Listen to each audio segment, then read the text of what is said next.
Jai Sriram. Eleven Kusan பாகம் 17.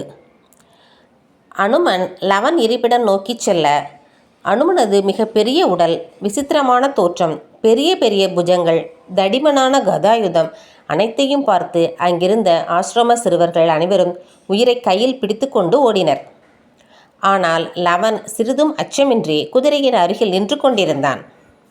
அனுமான் அங்கு வந்து, ஹே சிறிய பாலகா, நீ என்ன செய்து கொண்டிருக்கிறாய்? இன்று தேவையில்லாமல் உனது உயிரை விட்டுவிடாதே, இங்கிருந்து ஓடிவிடு, இல்லையென்றால் உன் உயிர் உன் கையில் இல்லை என்று கூற, அதற்கு லவன் தனது அம்புகளால் பதிலளித்தான்.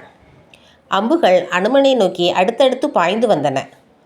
அனுமன் தனது கதையால் அதனை தடுத்தான். ஆனால் வேக வேகமாக வந்த அம்புகளை திரும்ப திரும்ப தடுத்து தடுத்து சோர்வடைந்தான். அவனால் தனது கதையால் அந்த சிறுவனை தாக்க முடியவில்லை.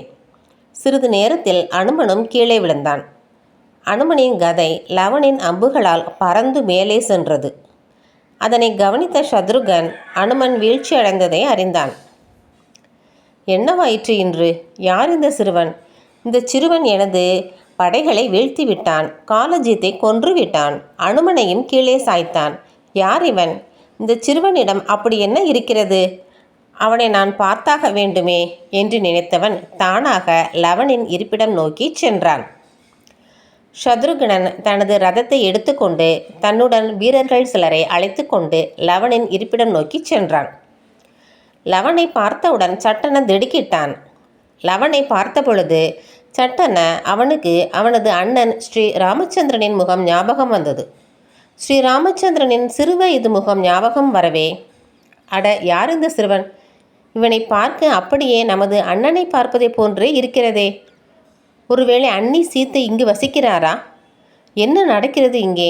எனது கண்களை என்னால் நம்ப முடியவில்லையே என்று தனக்குத்தானே பேசிக்கொண்டவன் லவனிடம், பாலகா, யார் நீ? உனது பெயர் என்ன? உனது தாய் தந்தையர் யார்? எதற்காக இந்த குதிரையை பிடித்து வைத்திருக்கிறாய்?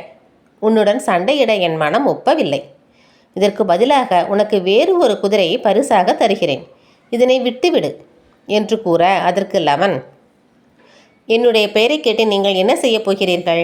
உங்களுக்கு குதிரை வேண்டுமென்றால் என்னுடன் சண்டையிடுங்கள், இல்லையென்றால் குதிரை கிடைக்காது என்று தனது வில்லினை எடுத்தான்.